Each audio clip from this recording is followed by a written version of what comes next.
So now I'm going to pass the screen sharing rights to Dr. Ken Wallace, and he can share your webcam as well. There you are. Good. I'm making you presenter. Super excited to have you with us today, Dr. Wallace. Okay, so now you have presenter status. You're going to have to, there, I have you unmuted. There we go. Okay, good. We can see your screen and we can see your webcam. Okay, perfect. Well, good morning, everyone, or at least good morning in the Midwest. Some of you, if you're out on the East Coast, it's afternoon, but good morning to everyone else, and thank you for coming in today to the Learning Council event. And I'm very honored to get to kick off the event today and share a systems approach to learning that we have followed at Maine Township High School District 207 for many, many years, that has led to some pretty remarkable discoveries. And I know that the event is really focused on how we managing in this time of a pandemic and all the digital and virtualization that's gone on in America. And what I really want to focus on today is some of the learning structures that we've put into place that, regardless of where you are on the continuum of this journey, that you can begin now and find a way to not only handle what's going on today in your classrooms, but really thrive in those classrooms. And it really does start with the moves that we make for adults as learners. So I'm going to share a little bit of our journey with you today. So just a very little bit about Maine Township High School District 207.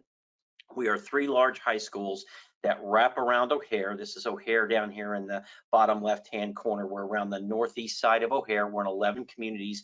That includes the largest unincorporated part of Cook County. Since the turn of the 21st century, our school district has seen its poverty triple. 2 of our 3 high schools have gone from majority high schools to majority minority high schools. And that has all happened just since the turn of the 21st century. If you study educational research, you know that when you have a trend line that shows increasing poverty or diversity, you have an inverse negative relationship with performance. And in fact, what we've discovered in our district is that we have improved every metric for our students, including standardized test scores. So it's really hard to get to that, but we want to talk about the strategies behind how we've gotten here and why we've gotten here. Want to mention very quickly, those of you on the presentation today may recognize these names: Stephanie Height and in particular Jenny Donahue. Jenny Donahue is a co-researcher of John Hattie's. They have a new book out that just dropped this month, and it's called Leading Collective Efficacy. District 207 is one of the featured case studies in that book. And the reasons behind that are really what we're going to feature, at least some of what we're going to feature today in this presentation. So as we go through this, and Lonnie can help facilitate this, but if there are questions, let's just be informal and really treat this as a conversation. So a lot of the things that I'm going to talk about today, I know really, really deeply. So I don't want to take for granted that there's some question that someone wants to answer. So I want to really give a lot of space and time here today as we go through this to discuss, how did we do what we've done. Some of it is pretty unique, and at the time it didn't seem that remarkable. But as I reflect on it now, a little later in my career, I realize it's some of what we were able to do is pretty rare. But there are ways to do it, and there are reasons to do it. So this is just a little bit about our journey. I arrived in District 207 in 2005 as the Assistant Superintendent for Curriculum Instruction. I had oversight for technology, I had oversight for adult learning, and I had oversight for special education.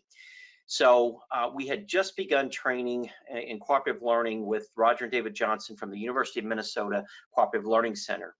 Cooperative learning is a Hattie identified high impact strategy.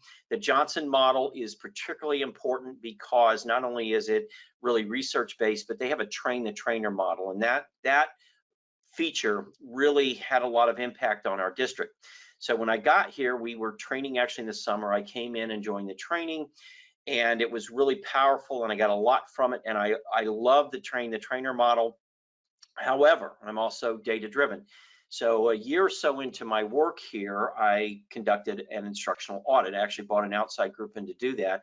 And what we found is, though we had trained well over 300 teachers in cooperative learning, almost no one was using it in their classrooms. So I really dug into the why behind that. And here's what we found. The people using cooperative learning back then were a very specific group of adults, and they happen to be our trainers. Again, Johnson has a train the trainer model, so we have more Johnson cooperative learning trainers than any organization in the world, but our trainers were the ones actually using it in their classrooms. It was one of those aha moments. Shouldn't come as any surprise. Those of you that know research around coaching and adult learning can verify that if you just train without some real deep supports in the classroom, a lot of teachers won't make those changes in their classroom to change practice. So beginning in 2007, we added coaching to our cooperative learning training cycles, and right away we saw our implementation rates go up. Just to some other milestones that I want to feature here, we actually are the district that called Google in 2007 and said, hey, have you got any interest in partnering in the K-12 space?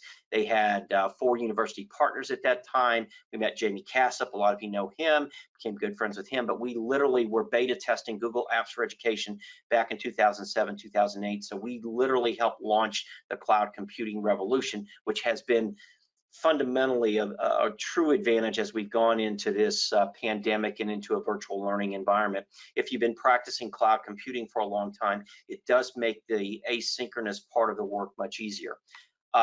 We began training and really making some significant pivots in assessment literacy. I'll talk a little bit more about that in a minute, about how fundamentally important that one thing is to everything else if you're really going to become a learning organization. We had personalized student career plans beginning in 2016, 2017. Each of our students has their own learning plan that really is designed around success after they leave high school. It will be the new thing that high schools do to really determine their success. It's well beyond models of standardized testing or anything like that, or graduation. It really is looking at how students are successful 2 to 5 to 10 years out from high school. So it's a very, very deep design thinking element. I'll talk very briefly about that. I could spend a day just talking about this feature. And then some of the differentiation and blended learning, those are really some adult learning moves that have helped support us as a learning organization in our work to really improve all student learning. So these are some of the graphics that we use to represent our work. And what I'm really proud about in our district, throughout our district, actually, we've invested in idea walls. And we're constantly modeling ideas on a wall and drawing ideas on a wall. And each one of these graphics actually started on an idea wall in my office. And what I'm proudest of is in the center of each of these graphics, when we did the first prototypes, and I've got some pictures of them around, but there was always an S in the middle because the S represented students. So everything that we do, all of the drivers really are pointed toward how do we elevate student learning. And so all of these things are really integrated. The one here on your far right, that says multi-tiered system of support on the top and adult learning on the bottom. This is really the systems, the integrated sets of systems that we've supported. The multi-tier system of support really is a connecting tissue to those things, and adult learning really is our foundation for how we do anything. We see the symbiotic relationship between a real investment in adult learning and driving our student learning. I've been here 16 years, and I can tell you that the idea that the better you get, the better you can get is real, and we've seen that in play, and that's why we've been able to improve student performance in this district despite the demographic trends that we've had. It's because we focused on the one variable that matters more than anything else in educational research, and that is teacher quality in each and every classroom. So the graphic in the center is the design thinking that I talked a little bit about, trying to find success for students after they leave us. And it's all of the, frankly, tier 1 strategies that are embedded into our program from a systems approach to get students out in the field. And what we're doing, we've taken the Project Lead the Way research, and we've tried to replicate that in every possible career path that a student would want to follow. When we began this work, we had 74 business partners. We're approaching 700 today. And what we do is we get students out into the field. They think they want to be an accountant. We can get them into an accounting firm, maybe first to shadow, maybe second to actually do an internship. And what we're trying to do there is provoke a response. And the response could be, now that I have done an accounting internship, oh my God, I hate this. Good. Because too many kids go away to college, they get that accounting degree, they get 3 to 6 months into their first job only to realize, oh my God, I really don't like this. So we're trying to provoke those responses actually in high school to improve decision making. Once we get decision making, we think about it very simply from a green light, red light. If a student knows, I know what I want to do with my life, I want to be a teacher, I want to be an accountant, I want to be a doctor, I want to be a plumber, I want to be a welder, a pipe fitter, whatever it may be, then we've got a green light. And then our return on investment model is premised on getting them there in a cost-effective and responsible way. We're trying to get at student debt and a lot of the really big problems that our kids are going into in this country. Young people today, those born after 1980, represent the first generation of Americans not predicted to earn more than their parents. So there's some real deep economic pieces to the design of what we're doing. So I'm going to show you one quick video vignette. This is Conrad Reich. He represents, if we say, okay, what would it look like if we got it right for a student? This is Conrad's story. When I was still a student at Maine West High School, I took autos and SIM, computer integrated manufacturing. I'm a hands-on guy. Not my title would be IT apprentice. They'll tell you, we pay for college. So you get the money to go to school. We'll give you a good wage. I'm committing 5 years here at Harman Ultrasonics. You take titanium, you make it move to weld. If I'm gonna do something that I love every single day, coming to work, not feeling it's work, I can't waste my happy place. It's just a perfect world situation.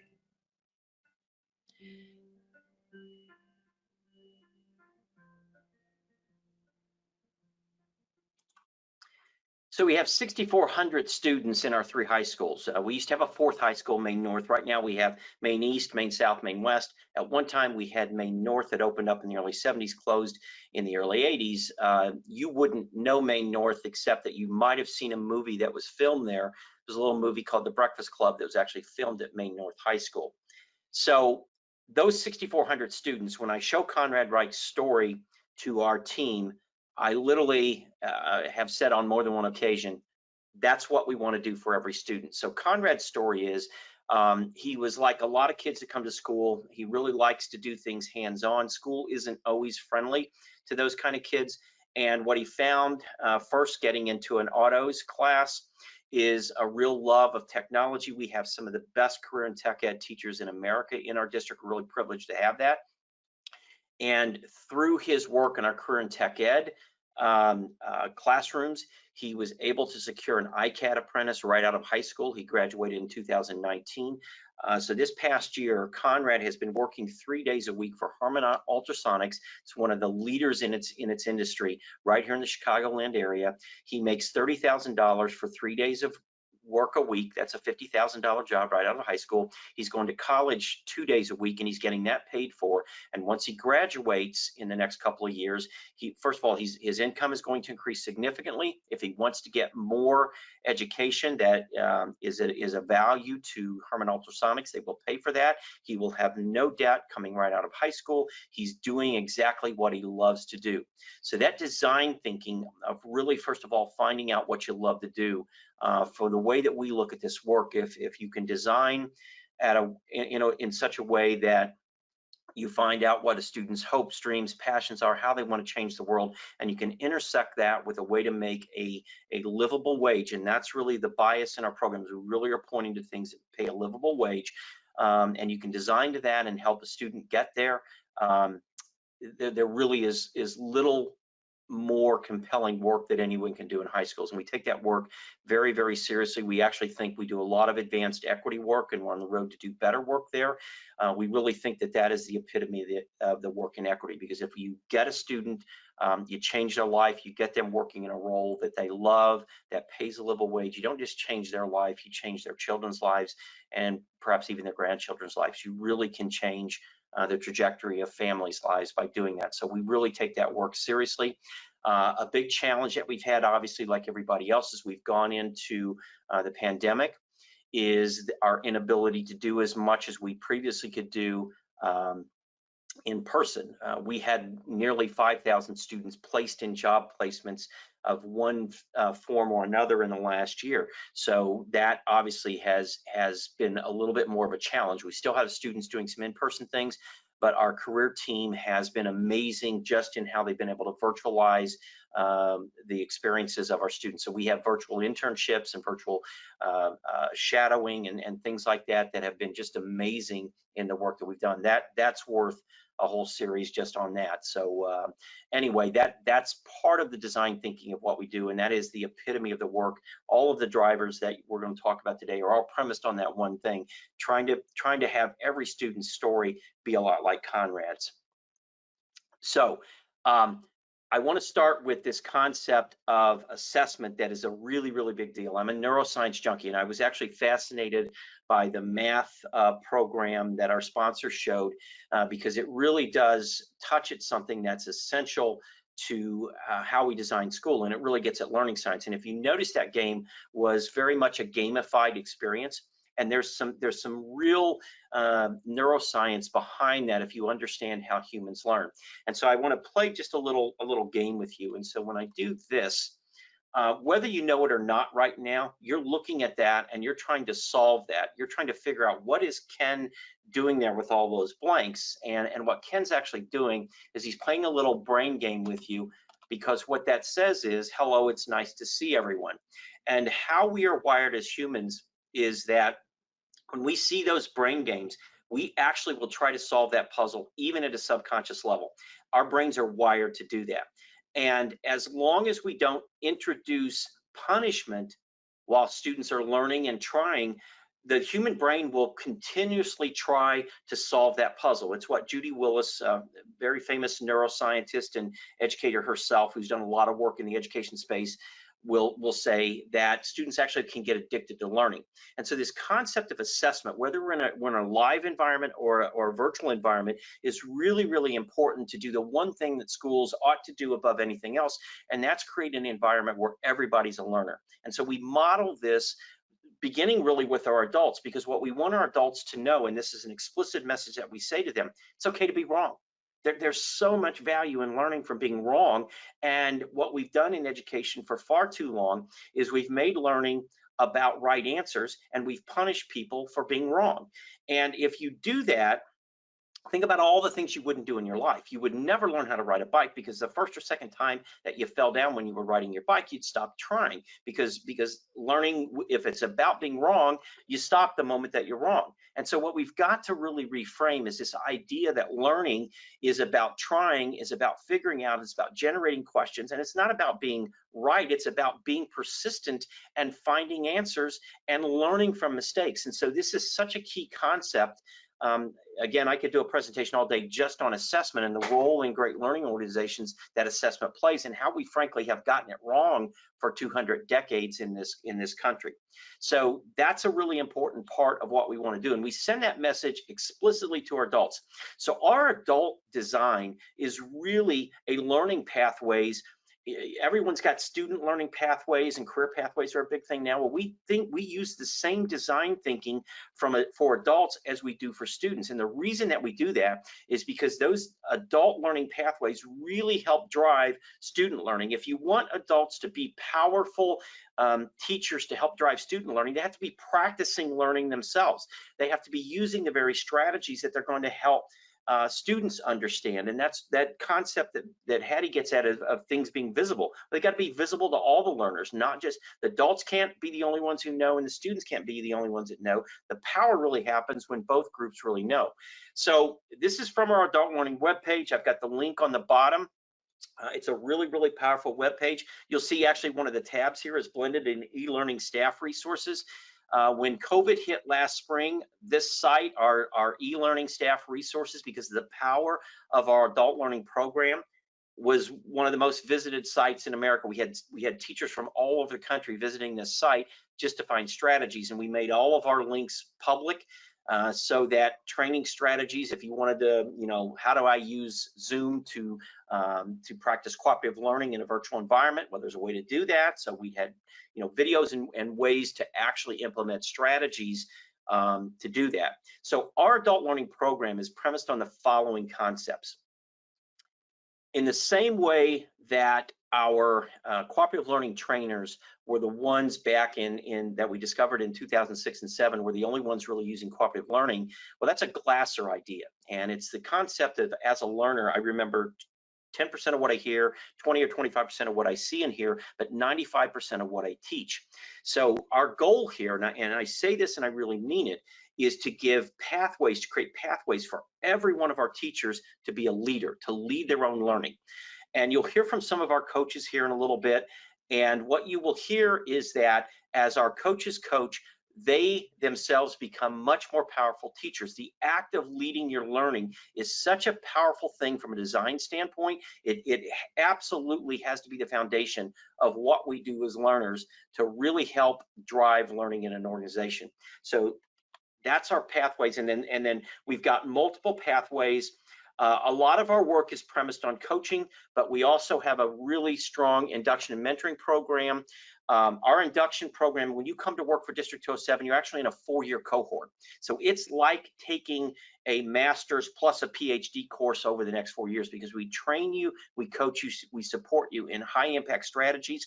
And then what is a very unique feature to District 207 is that we coach every single teacher every year. We're actually in our 7th year of doing that. I got an agreement about a decade ago with our teachers union. It's in our contract, no sunset date. Every teacher every year has an instructional coaching plan. It's peer coaches. So our coaching model is, because we're high school, our coaches teach half time and they coach half time, and that's by design. We want our coaches to be practicing teachers. We think that is a valuable model. When we got the agreement, we made a promise that we have kept, and this is a key fundamental piece of it. If you're thinking about coaching in your district, we promised our teachers that coaching would be safe, that it would not be evaluative. I used the word firewall, that we would firewall it off from evaluation. We have kept that promise. For the same reason that those learning games that I showed you in that assessment, we want to send the explicit message. We want you trying. We're okay with it being messy. We're okay with you failing, as long as you're learning and trying to continue to get better. And we'll talk a little bit more about what those cycles look like. So again, you can find more about this on our website. This is just a journey of our coaching and adult learning pathway. And you can see, we're 7 years into now coaching everyone. This has some of the milestones that I mentioned before. Some of the research on coaching is well known. If you just do the traditional staff development, you're lucky if you get 10 to 20% of implementation rate. That is, if you had a room full of 20 teachers and 2 or 3 or 4 of them went back and actually adopted cooperative learning in their classrooms, that would be a high implementation rate. Well, that's not good enough. If we're really serious about every classroom being populated with a powerful teacher, you've got to think differently about adult learning to really change that dynamic. And so when you add coaching to those cycles, your implementation rates go up north of 80%. And so the research behind this is really clear. Another more recent study showed that coaching improves the quality of an educator's practice as much as a decade of experience in teaching. So think about then what the power of this is if you're doing that every year with your teachers. So one of the early slides, and I didn't mention it, but Jenny Donahue, well, I did mention the research about collective efficacy. I attribute the reason that we are a case study for collective efficacy to the fact that we have been doing this coaching for 7 years now. We actually were doing coaching prior to that, but we've been doing the all-in coaching for 7 years. And what I can say as a superintendent is I see and hear and observe things that our teachers just come to now, things that they ask for themselves now that we couldn't have done a decade ago. So what the value of the adult learning structure that we have in place is that we truly have made it okay to not be perfect. We've lowered the temperature on things being messy. I think there's a certain professional fear sometimes among educators not to raise your hand because you're for fear of sort of outing yourself as not knowing something. And what I can tell you is that when COVID hit last spring, Jill Giocaris, who runs our adult learning program, every morning we had a problem of practice meeting, and it was just, hey, how do you do this? How do you do that? And so we'd have 40, 50, 70 teachers gathering every morning around these problems of practice, and someone would pose a problem, and 2 or 3 people then either had a solution or would develop a solution. And so every day we gathered around those problems of practice. That's what a real learning community looks like. And to be able to see that in practice is so powerful. So as you think about, wherever you're at right now in this virtual environment, it doesn't really matter. Think about where you want to be. And so one of the moves that I think we have to make as school leaders is, send a clear message. It's okay not to be perfect, but what we need to do is embed those structures on a daily basis. What's going on? What are you finding? And every problem has a solution. And in fact, most problems have multiple solutions. Some are just better than others. Some cost more than others, but they all have solutions. And if you gather around that and you make it about learning and not about punishing people for being wrong, you'll be amazed at what you can do in an organization if you really, really focus on just the learning and learning that is authentic and is messy, like real learning is. When we fall off the bike, we don't quit, we get back up and we go again. And that's how we want learning to look like. These are our coaching plans. We started with 4. Our newest coaching plan is coaching pre-service teachers. I'm really, really happy about that. So you heard me say that, from a design thinking standpoint, I'm always thinking about how do we get every teacher to that teacher leadership idea. So about 5 years ago, I brought some people in from a couple of colleges. We work with Northwestern and National Louis. And I said, what if we reimagined student teaching? And so instead of student teaching in the old model, which is what happened to me, your supervising teachers introduce you to the class, maybe hang around for a day or so, and then the rest of the time, they're in the teacher's lounge. What if that teacher hung in there and helped coach you through all of those rookie mistakes that we all make? And it's a concept called coaching in the moment. And we really developed the Chicago Coaching Center here, which we run in District 207 for this. We train our teachers on how to coach other teachers. And so this opened up a whole new path for our teachers to become teacher leaders. And so instead of being coached, if you're one of these master teachers and you really want to go through the training and we support you to do this, well, your coaching plan becomes coaching a student teacher through their cycle. And think about the power of that. Not only does it, and this is a research study. Actually, Jill Giocaris is studying this for a dissertation. It's a research study at a national level. It's going to be the future of how student teaching looks. But think about what that does for education. First of all, that student teacher is better prepared. So when I made my mistakes as a student teacher, I did them alone in the classroom, and I didn't have feedback in real time to really say, here's a way you handle that, or this, maybe student discipline, or just classroom behavior, or maybe my own preparation wasn't up to what it needed to be.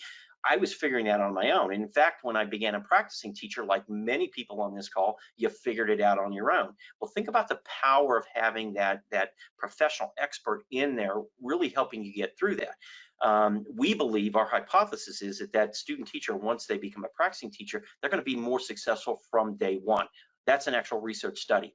But for my thinking as a superintendent in District 207, selfishly, what I'm looking for is how to get those leadership opportunities for our teacher leaders, because that improves their practice. And if I can do that across the entire district, we can become a more powerful organization. And that's what that collective efficacy really gets at. But you can find these on our website too. So these are pathways. Most of our teachers select an individual plan. Just a little behind the scenes inside baseball. In this district, just 10 years ago, our evaluation program actually wasn't very good. We told 98% of our teachers every year, you're excellent. We gave them no meaningful feedback. I mean, literally, I could read 100 evaluations and I'd have to look hard to find a single line that says, well, Ken, you're still excellent, but maybe think about improving this. Nothing, no meaningful feedback. So when Race to the Top happened in Illinois, we reframed our evaluation program. based on the Danielson framework. And in year one, that 97-98% went to about 33% of our teachers being told they were distinguished. And that launched at the same time our coaching launched. So there was a lot of resistance to this. First of all, if you're a veteran teacher that's been told for 20 years, you're great, and all of a sudden you're proficient, you might be resistant. But what we did is we picked really respected coaches, teacher peers.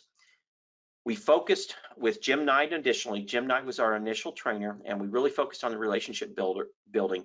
And so what our coaches discovered is sometimes it took them 2 or 3 years of building that trust with a teacher before the breakthrough happened. We were willing to invest in that, because the way I look at it, we're already 7 years into this. We're just a few years away, because we're in a high turnover rate where most of our teachers will only ever have known coaching as part of the landscape in this district. And there's going to be a point in not too distant future that every teacher in this district will only ever have worked in a district where, of course, you get coached every year. And I was willing to take the long view on that, because I think the power of that is that you just continue to get better. And I'm in a place in my career where I can see that happen every year in a real tangible way. That's just incredibly powerful. This is kind of what our cycle looks like. You know, what's going on? What's going on in your classroom? How do we set goals? What's our instructional playbook? What are the things we can do to address that? The problem of practice, there's solutions. Data collection, and because we're not just doing this to say we're coaching, we're really looking for tangible evidence that it worked.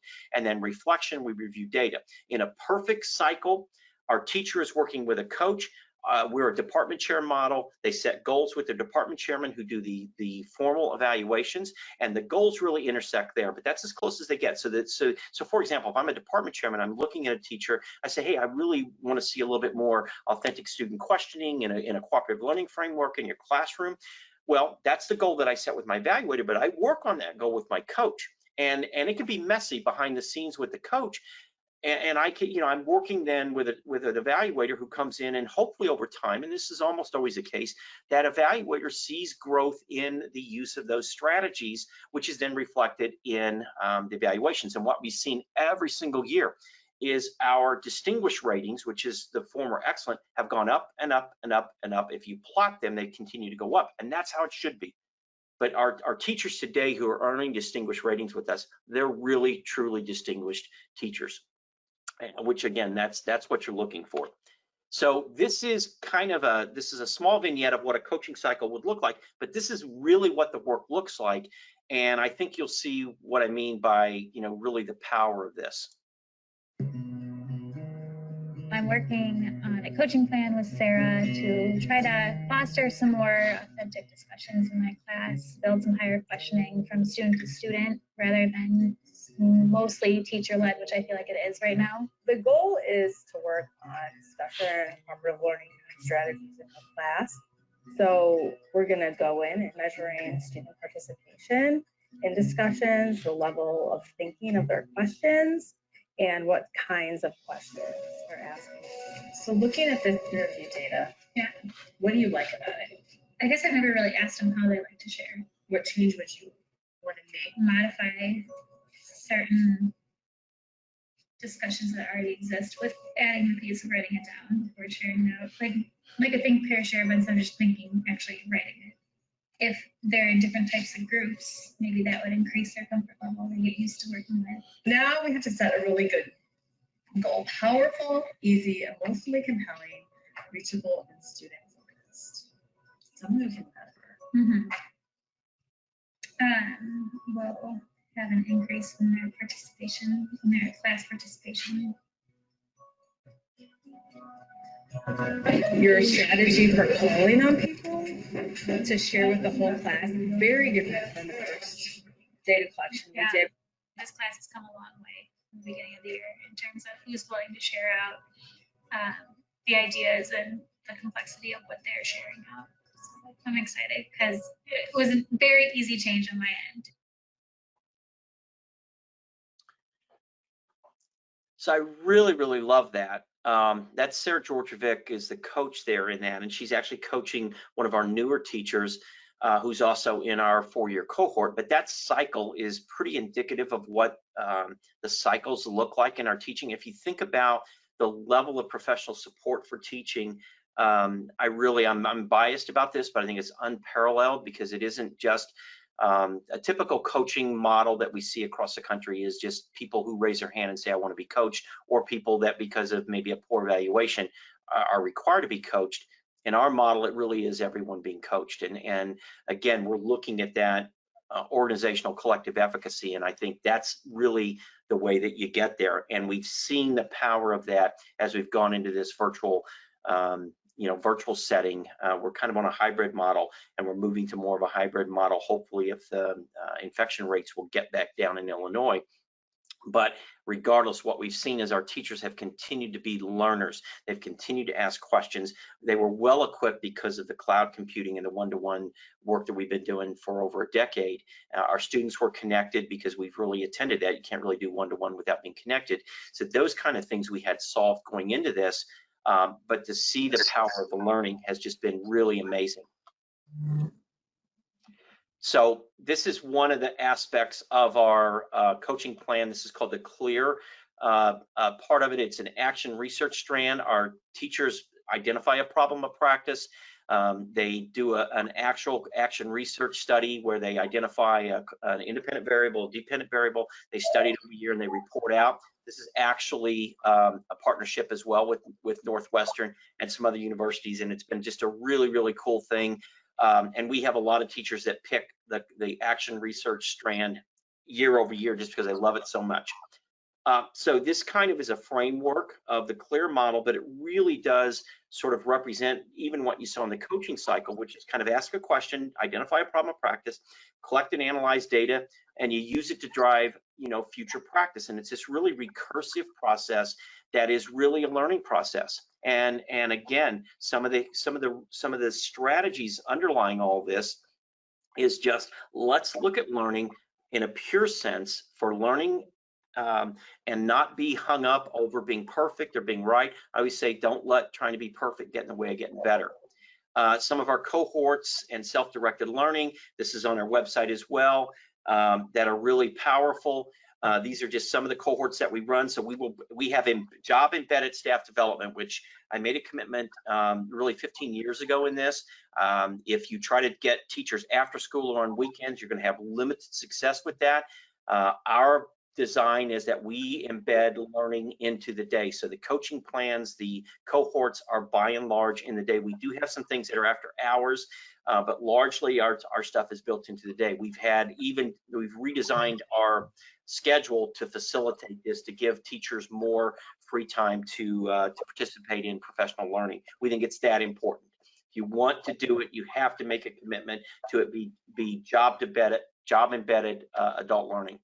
So again, more of the self-directed learning. And then this is one of our cohorts. This is the blended learning cohort. And a lot of this practice we went into prior to COVID, but I think you'll see how important blended learning is when you start thinking about asynchronous learning and the strategies that our students and teachers, and we've got probably half of our teachers have already been through the blended learning cohort before we even went into the virtual learning framework. So they then become teacher leaders on a lot of the strategies. Oh, I need to go back. Here we go.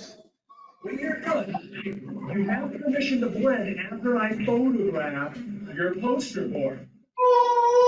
Blended learning is pretty much like, it's giving me a lot of responsibility. It's helping me mature more with the work that I do and everything in that nature. So I would define blended learning as a mixture between in-class face-to-face learning, as well as using online resources to guide students in their learning practice. One of the other kinds of blended learning that there is actually does mean being in the class, and we're going to look at that today. Oftentimes people think that blended means just sending the kids out, and that's really not the case. Blended often happens really within the classroom, where you do something like station rotations. They will have different stations where they're working on different skills, maybe introductory techniques, and they'll work in groups to help each other. The advantage of blended learning is that for maybe one of the stations for writing, I really want to work on something like style. and I really want to be with them, I can be at that station and really work them through the skill style on their essay.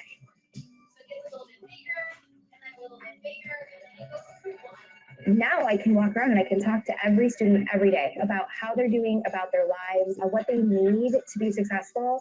That's your ticket to blend today. I can work with students one-on-one. I can have students work in other spaces. I can have students who need individualized supports, get them. Just really never had this level of flexibility. So students would actually have from Tuesday after class until Friday morning when they come back to class to complete their homework. This gives students who may have significant responsibilities to their family or who maybe have jobs to use their time wisely and start to learn to manage their time in a different way. I like how you have your own space and you get your independence on how you work and the pace you work at it. I think the students have a little bit more agency over their learning and they can decide what they want to learn and when and how.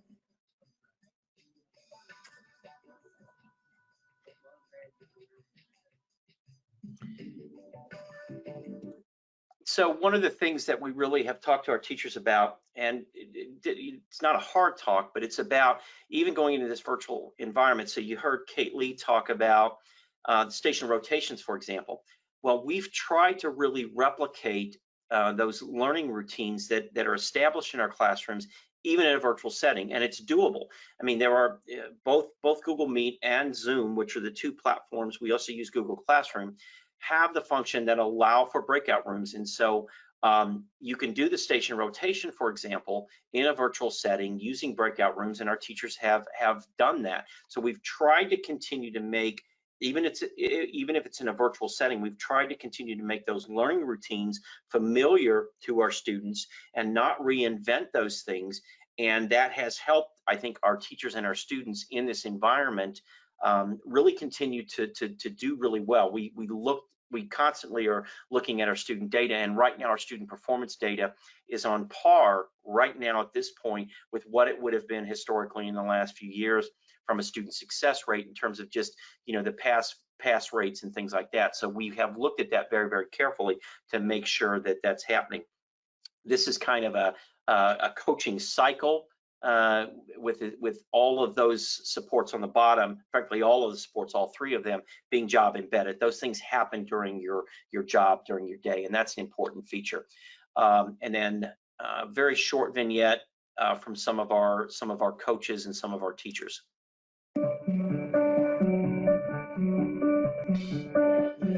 Instructional coaching has really changed my practice because I think so much more about what it's like to be a student in my class. We really have had such a support for teachers, leading teachers. So that's a pretty great belief system to have. I think that instructional coaching has really, it's shifting the focus of our teachers. I think that our district is becoming a district of learners.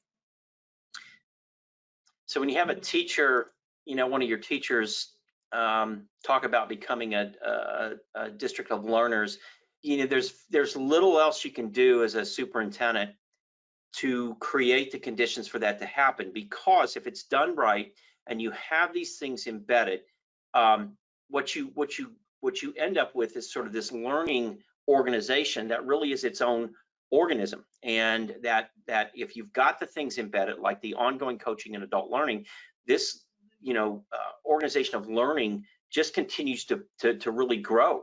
And so I've given a lot of thought to the structure and the design of what we've done here to make it sustainable well after I retire. In fact, I want it to be better 10 years from now than it is right now. I want it to be way better 20 years from now than it is right now. And a lot of that is the design thinking of really empowering our teachers, because they're the connective tissue, they're the fiber, they're really the network that continues on after superintendents leave or principals leave. And so really empowering our teachers to be learners has been at the heart of this. And again, this is some of the research on collective efficacy. We're very proud to be a featured case study in a book on that. And again, these are some of the reasons. And then I think this is the last thing I'm going to leave you with, but in 2018, that was our first class of students who had gone through 4 years of high school in which every teacher in their classroom was coached for those 4 years. And we wanted to just ask some students, what did you notice over the 4 years? And it was pretty interesting. And what I'm really proud of is the students are able to really name at a very discrete level even some of the classroom routines that they saw and the power of those things for their own learning. And that's really the visible learning that you're truly, truly looking for.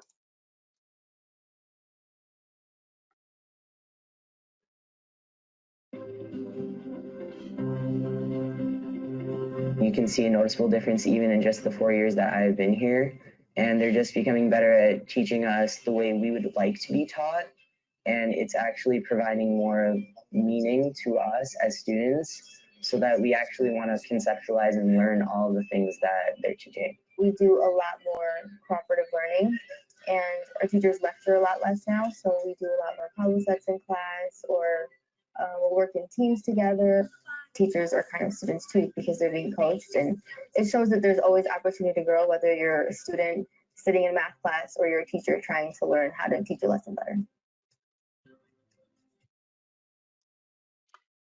So I'm going to stop there. I've got my contact information on here. We talk about our work with a lot of people. We have a lot of visitors here that come in to see our adult learning program and other features of our program. And we're very, very honored to be in a position to do that. I think you can see why I love my job. I really say, and I mean this sincerely, and I know Amber Hefner, who is the executive director of IDEA Illinois, is on here. I really feel like I've got the best superintendent job in America because I get to do this kind of work. My passion is teaching and learning and how humans learn. I'm kind of an outlier. I never really set out to be a superintendent. It was more of an accidental journey. And I told the board here that, you know, if you hire me, this is going to be my focus. It's really going to be on learning design. And I've been privileged to be able to be in a district where that's been possible. And so, you know, with that, I'll stop. And if there's any questions, I'm happy to answer those and happy to follow up for anyone that wants to follow up after the presentation as well. Okay, this has been completely awesome. This is Leilani Cawthon, your host from the Learning Council.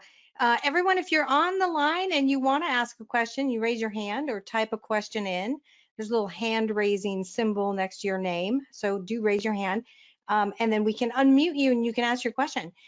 In the meantime, I have a ton of questions. This was really an awesome presentation. It looks like, you know, there's a lot of care that has gone into your approach, and the okay to be wrong part with regards to how you're doing assessments, either live or online, is really a critical thing to indoctrinate all your students in, and I'm in love with that idea. But I do want to ask this one question, which is, you know, you mentioned you've got 70 some business partners for internship. I think this is a hard nut to crack. I've only heard a couple other districts mention this in all my years on the road, 30 some cities a year.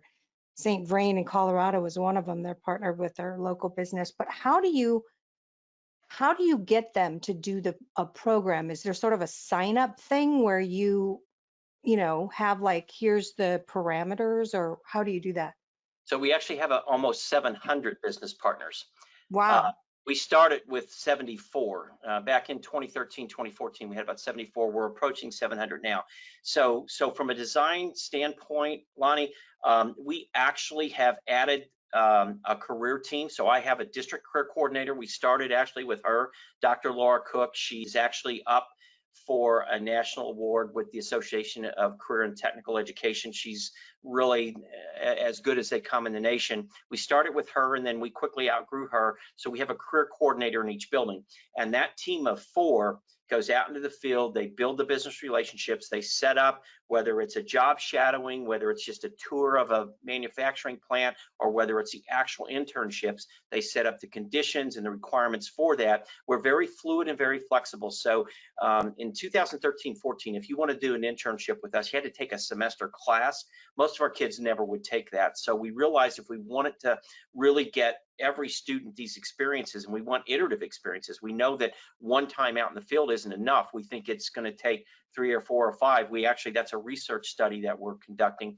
How many would it take on average to get to 90% of your kids to sort of that green light that you want to get to. So we have a team that works with those business partners. And yes, it took some convincing. I had board members that didn't think our business partners would do it. But here's what I would tell you. The mistake that people make in this country is they greatly underestimate the power of our kids. Our kids are so much smarter than they've ever been. They're so much better than they've ever been, and we keep selling them short. We have students that have gone into business partners. They've rewritten their digital marketing campaign. They've developed websites for them. They've given them advice. I've got some videos just on this that we're to hear from our business partners who they've gone in thinking these are just high school kids, and then they realize these are really powerful high school kids. Our kids, because we have great teachers who prepare them, I think the level of what we're doing at the high school level, it exceeds, frankly, anything happening at the college level in this space. And it took developing it carefully and then seeing our business partners do it. And our best marketers on this now are business partners. They recruit other business partners into this for us. That's awesome. Okay, so I think Sherry Johnson from Richland in Wisconsin. Sherry, you're unmuted on my side. Do you want to pop in and make a comment? Sure. I was just, I had put in the chat that I was already perusing your website and have requested access to some of your documents, and your staff has already cleared me and even wrote me some nice notes. So keep up the good work. Thank you for everything you're doing. I'm excited. I love what I do, and we have great staff. You probably ran into Jill Giocaris. She's awesome. And Don Smith, who is from Wisconsin, he works with Jenny Donahue. He's been down here a few times to visit us. If you know Don, he helps Jenny run the Collective Efficacy Institute. So nice. He's up in your neck of the woods too. Super. Great. So any other comments from anyone else? I know we have, both on the panel side and also attendees. Feel free to raise your hand and I'll see it and then I'll unmute you.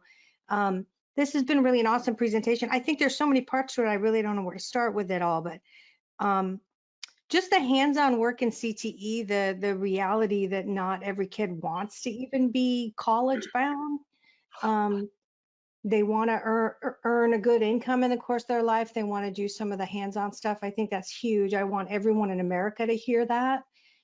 It seems like it disappeared in the landscape, what, in the 70s, late 70s, early 80s? And you're bringing... Yeah, NCLB was a big driver, but what really got me into that work, Lonnie, is just paying attention to data. Within the jobs market, and this is US, and you can really go to any local jobs market. We use 3 tools that have the Bureau of Labor Statistics database on them, and then one of our tools, JobsEQ, has the Indeed platform. So we get jobs information every 24 hours. But if you look at the distribution of good jobs, do they exist? Do they pay a livable wage? The largest distribution of good jobs in anybody's labor market in the United States is actually in the space just beyond a high school degree and before a 4-year degree. So that's where Conrad is at. So only about a third of the jobs, 30 to 33% of the top jobs are actually in the bachelor's and above space. So we've sort of ignored these high tech, high skill areas like the ICAD apprentice job that Conrad has done, because NCLB said, every kid's going to go to college and they're going to be a doctor, lawyer, accountant, whatever, and we ignored this whole distribution of really good jobs. So it was really paying attention to the data that drove a lot of our thinking there. Yeah, I love it, and it's a new reality that we all have to sort of pay attention to, and I'm hoping to get that message out nationally, especially when we put out the recording of all this as people come listen to it. So this has been really, really awesome, and I really want to thank you for giving us your time today, Dr. Wallace. This is amazing work, and just the fact that you've been able to say that you've had changing demographics, but you improved every metric anyway. I want everyone to hear that, because this is happening all across America. I mean, for crying out loud, we had the Salt Lake City districts, or the Salt Lake district, tell us they have to teach to 118 languages now. It's hard. It's a different world, and it changed so quickly, So really proud of you for doing the work that you're doing. And I hope it does carry on way past your retirement. But don't retire anytime soon, please. I'm not going anywhere. I'm not going anywhere. I love what I do. Okay, good. Good, good, good.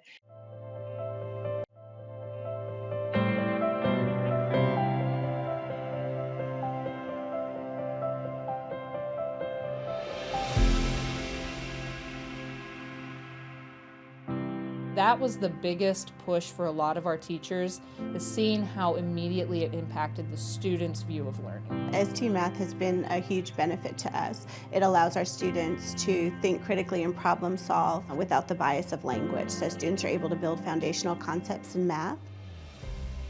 At Mind Research Institute, we believe every student has the potential to deeply understand and truly love math. In my own particular classroom, we have a lot of students that are learning the English language. So they haven't maybe been as active in my math class previously, but now those puzzles, all you have to do is look at them. And you're thinking about what's happening on the screen. How am I getting GG across to the other side? And so I feel like everyone's engaged in what we're doing. I used to not like math, but when I started to play ST Math, it started to make me feel more confident about math. I really think that it has helped teachers get remotivated with how they teach math and be excited about math, and in turn our kids are as well. ST Math is different. It's a pre-K to 8 visual instructional program that leverages the brain's innate spatial temporal reasoning ability to solve math problems. ST Math's unique, patented approach provides students with equitable access to learning through challenging puzzles, non-routine problem solving, and informative feedback. When I'm playing ST Math, I can feel that I'm getting better and that my skills are getting better when I'm doing math. I love seeing their eyes light up when they say, oh, I saw this puzzle. Oh, that's what that means. It's pretty neat to see really the kids help each other. And so when they start working through the games, they really are empowered to know the game and learn how it works and understand the math behind it. And they want to share that information with their peers. And so they start opening up a line of communication that they previously didn't have because they are now the experts on the game. With ST Math, students build deep conceptual understanding and schools see proven, repeatable results.